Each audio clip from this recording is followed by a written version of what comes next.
この動画は過去動画の再放送です。途中紹介されている別動画は現在アップされていないものもあり、リンク切れしている場合がありますが、ゆっくり再アップしていきますのでお待ちくださいね。それではご覧ください。こんにちは、斉藤直樹です。今日はリスナーさんの質問にお答えしていきます。ゆうかさん、16歳、女性からの質問です。斉藤直樹先生、こんにちは。私は今高校生で進路のことについて悩んでいます。イラストレーターになりたいと思っていますが、好きなこと、絵を描くことを仕事にして、好きなことが嫌いになってしまわないかとか、そもそも自分の絵で稼げるのかとか、絵で生活できるほど売れるようになるのかなど考えてしまい、イラストレーターになりたいということを誰にも話せていません。また、話した際に周りから自分の好きなことを否定されることが怖いのも話せていない理由の一つです。イラストレーターになって生活していくのは大変ですか？イラストレーターという職業はおすすめできますか？また、自分は美大に行きたいという気持ちはないのですが、美大に通わずともイラストレーターになれると思いますか？斉藤直樹先生に相談する内容ではないかもしれませんが、イラストレーターである斉藤直樹先生のご意見が欲しかったため質問させていただきました。ここまで読んでくださりありがとうございます。お仕事が大変でしたり、回答しにくい内容でしたら回答しなくて大丈夫です。とのことです。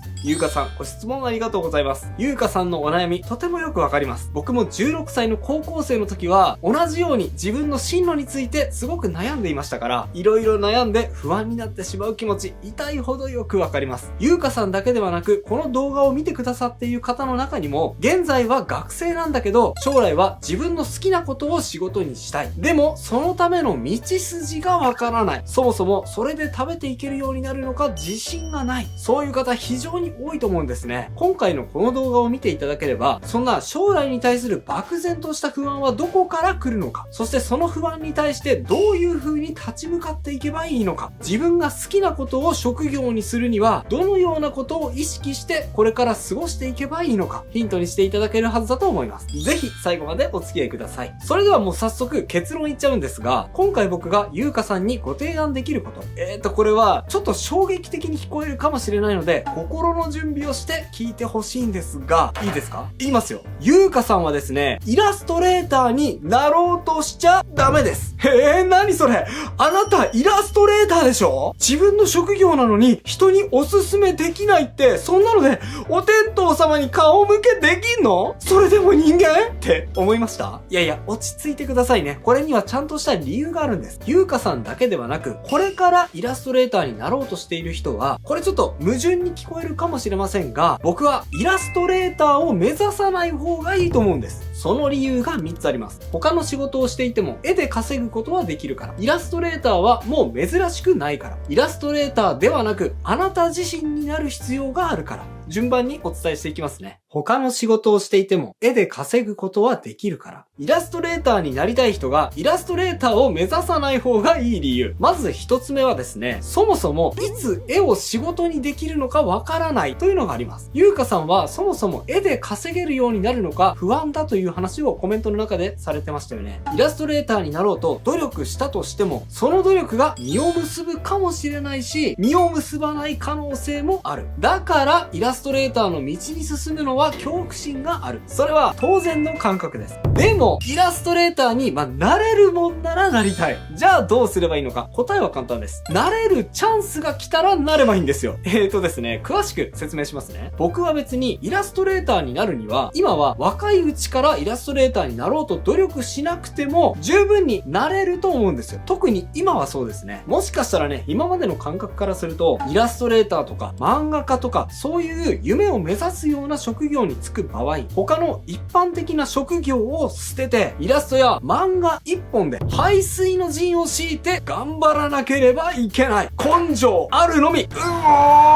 みたいなイメージの人って多いと思うんですね。よくね、潰しの効かない道なんて言い方をされることがあると思うんですが、それね、完全に間違ってます。今はですね、もうむしろ他の仕事をしつつ、そして絵の仕事も片手までこなして、そしてチャャンスがあったら絵の仕事のウエイトを徐々に増やしていってプロになる。そういう方法が主流になりつつあるんですよ。例えばですね、現在チャンネルマスコットキャラクターの3人、ケイちゃん、なぎさちゃん、田中ちゃんの漫画、来たれパレット団という漫画プロジェクトが進行中ですが、この漫画を描いてくださっている双葉春先生。先生は漫画家でもあり、イラストレーターでもあるんですが、春先生はですね、幼い頃からずっとイラストレーターとか漫画家になるために他の道を立ってきたわけじゃないんですよ。ご本人に聞いた話によると、最初はむしろ全然絵に関するような学校に行っていたわけでも、職業についていたわけでもなく、教育関係の仕事についていらっしゃったんですね。その傍らで、イラストや漫画のお仕事についてもアンテナを張り、そして作品を描き続け、そして徐々にその収入が増えていき、本業の収入を上回ってしまったから、そこでやっとイラストや漫画でやっていく選択をしたっていう、大雑把ですけど、そういう経緯があるらしいんですね。昔はもしかしたらそういうやり方難しかったのかもしれませんが、今はそれができるようになってきました。最大の理由はやはり SNS の存在だと思います。Twitter や Instagram をはじめとした SNS で作品を発表できるようになった今、誰でも表現を拡散できるための土壌はもう整っているんです。これはいいという表現があれば、別に苦労して特別なコレクションを作らなくても、瞬く間に拡散されていって、もう仕事の方からあなたの方に近寄ってくるっていう、もうそういう世の中なんですね。焦らなくても、叱るべき時が来たら、仕事の方からあなたの方に近寄ってきてくれます。だから、まずは一旦、イラストレーターという仕事にとらわれずに、自分が今できること、イラスト以外に得意なこと、興味がある道に進むことも一つの選択肢だと僕は思うんです。その仕事をやり続ける傍らで、イラストを投稿し続けたり、磨き続けたりすること。これが一番現実的で安全な選択肢だと感じます。それに何よりもですね、不安からはいい表現って生まれないと僕は思うんですね。創作に一番大敵なのは不安です。この道で俺は合ってるんだろうか。今月の収入大丈夫かな。もしかしたら家賃払えないかもしれない。そんな不安な状態でいい作品を描けるような人、僕は今まであまり見たことがありません。背水の陣を敷いてそんな状態で挑むよりも、まずは違うところで収入を得ながら自分の許す時間の範囲で作品を書き溜めていき、そして自分のペースで発表していった方がそもそもいい表現ができ、むしろプロへの近道のように感じます。道を急ぐ必要はありません。まずはしっかりとご自分の足元を見ながら進んでいくのが重要だと思います。イラストレーターはもう珍しくないから。そして次、イラストレーターになろうとしちゃダメな理由2つ目。それは希少性の話です。イラストに限らず何か表現を生りにしていく場合、一番重要になってくるのは目立つということです。表現者たるもの、まずは目立たなければあなたに対して依頼してくる人は少ないですし、結果磨いたスキルがお金になることもありません。それで言うとですね、今現在イラストレーターを目指したとしても目立てる可能性って結構少なくなってきているんですよ。いや、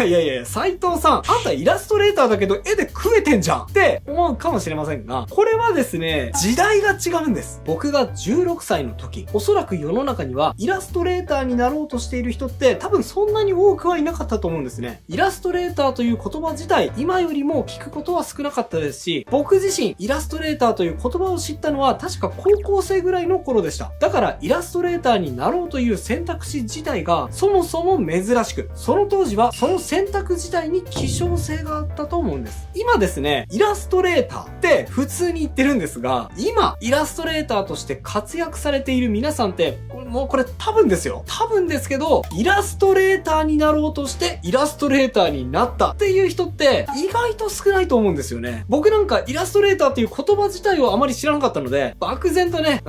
絵を描いて仕事にできたらいいなーって思ってそっちの方向に進んでいっていたら、いつの間にかイラストレーターって呼ばれるようになっていたみたいな感じだったような気がするんですよね。こんな風にですね、僕が16歳の頃にはイラストレーターという職業自体が一般的ではなかったんですね。なので、どうやったらイラストで食べていけるかなんて、極端な話、その当時誰も分かってなかったんですよ。そういう人たち自体が珍しかったんです。だから結果的に目立ちましたし、イラストを描く能力に特化していれば食えるようになった時代があったんですね。でも今は違います。イラストレーターという職業自体は広く一般にも浸透し、そしてソーシャルゲームでゲームのイラストを描くことは儲かる時代が来てから、一気にイラストレーターの数自体も爆増しました。だから今イラストが描けるという能力自体は別段珍しいものではなくなったように感じます。そうなるとさっき言った希少性がなくなりますよね。希少性がないということは目立ちませんから、それで食べていくのも大変になるわけです。ゆうかさんがもし自分が好きなことで生きていきたいと願うなら、できれば希少な目立つ存在にならなければいけません。じゃあどうやったら希少な存在になれるかといえば、一つはその世界でトップクラスに実力をつけることですよね。この業界で一番絵が上手くなる。当然これは目立ちますよね。いやでもね、これは結構辛いです。だってもう何十万何百万といる猛者の中で、今からそのトップレベルに追いつかなきゃいけないわけですから、ゆうかさんにもしその実力がすでにあればいいんですけど、おそらくそうではないから悩んでいると思うんですね。なのでもう一つの方法を取る必要があると僕は思います。それは能力と能力の掛け合わせです。イラストだけじゃなく別の能力とイラストを掛け合わせることによって自分の希少性を高めることができるんです。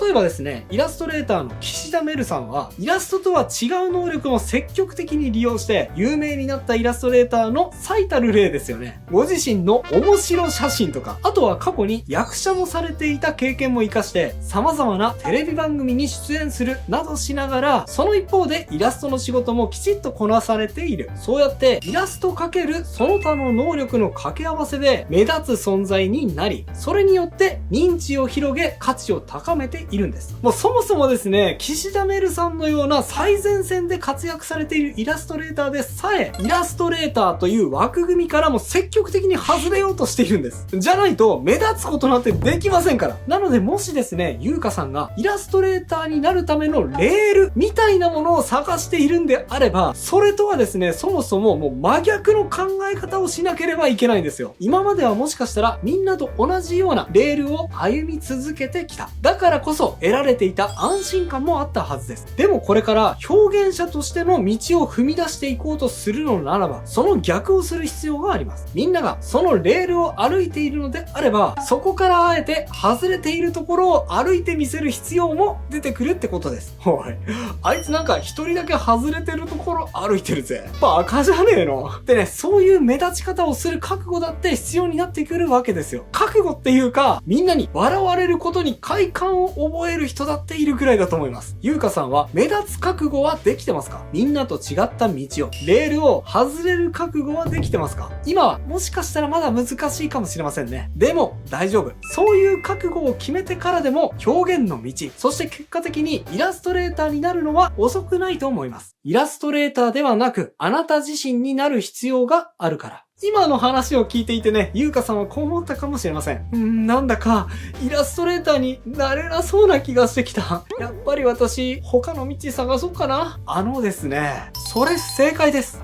僕は別に若い芽を摘もうとしているわけじゃないですからね。違うんです。そもそもイラストレーターってもざっくり言ってますが、ここ数十年でイラストレーターの定義自体も、イメージも相当揺らいできているんですよね。さっき言った岸田メルさんもそうですし、VTuber でイラストレーターをしているしぐれういさんだって、この前ですね、もう配信で歌って踊っている姿を披露して、もう超話題になりましたよね。僕もですね、もうイラストレーターって何って思いました。それに、専門的にイラストを職業にしていない、いわゆる副業イラストレーターさんでさえ、年間で何百、何千万と稼ぐような人たちが出てきているのを僕は知っています。そう考えると、もはや、イラストレーターって何だろうってね、もう疑問に思うんですけど、でも、その疑問こそが答えだと思うんですね。世の中はですね、もはやイラストレーターという職業ではなく、その人がどんなことができるのか、どんな表現を僕らに見せてくれるのかにに興味が移ってきているように思うんです。イラストレーターはイラストだけ描いているべきという考え方はもうすでに古くなってしまって、とにかく自分ができる全てのことを使ってみんなを楽しませることができる。そういう人が見たいという風に新たなフェーズに移ってきているように感じるんですね。言い方を変えると、優香さんは必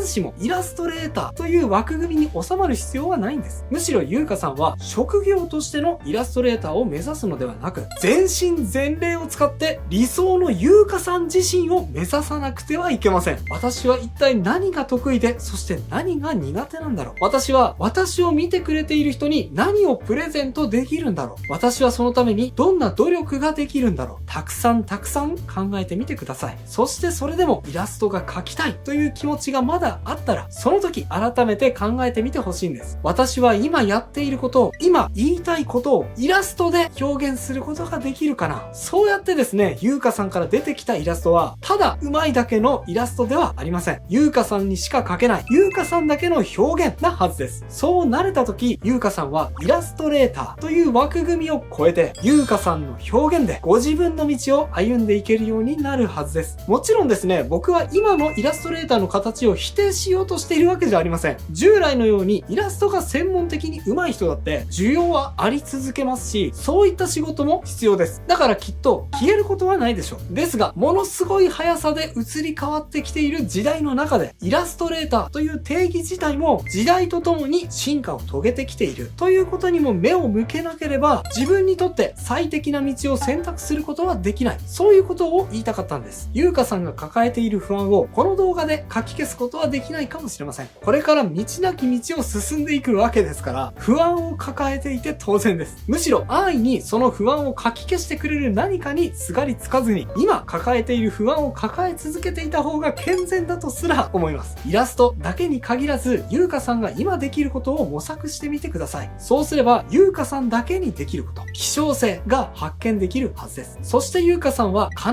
ずしもイラストレーターを目指す必要はありません。自分にしかできないこと、それで他の人が喜んでくれることを考え続けていれば、自然と自分自身の表現が見つかるはずだと思います。そしてその時優香さんが伝えたいことを表現する手段としてイラストを絡めていくことも十分できるようになるでしょう。それがね、イラストレーターと今と変わらず呼ばれるようになるのか、それとも全く違う呼び名の職業になるのか、それはね、今の僕にはわかりません。ですが、こんな考え方で進んでいけば、優香さんは優香さんの道にきっと進んでいけるはずだと僕は思います。諦めないで応援しています。以上が今日僕が伝えたかったことです。いかがだったでしょうか？また今回は自分自身の将来の不安に向き合う時の考え方をご紹介してきましたが、自分で自信はあっても周りや家族から反対されるパターンも多いようです。もうあんたに絵の才能なんてないわよ。そんな風に家族から言われてしまったリスナーさんの質問に答えた動画。後から始めても絵の上手い人を追い抜ける話もおすすめです。興味がある方はこちらも合わせてチェックしてみてくださいね。概要欄に URL を載せておきます。それではまた次回の動画でお会いしましょう。バイバイ。ということで再放送をお届けしました。いかがだったでしょうか？新チャンネルのチャンネル登録と高評価もよろしくお願いします。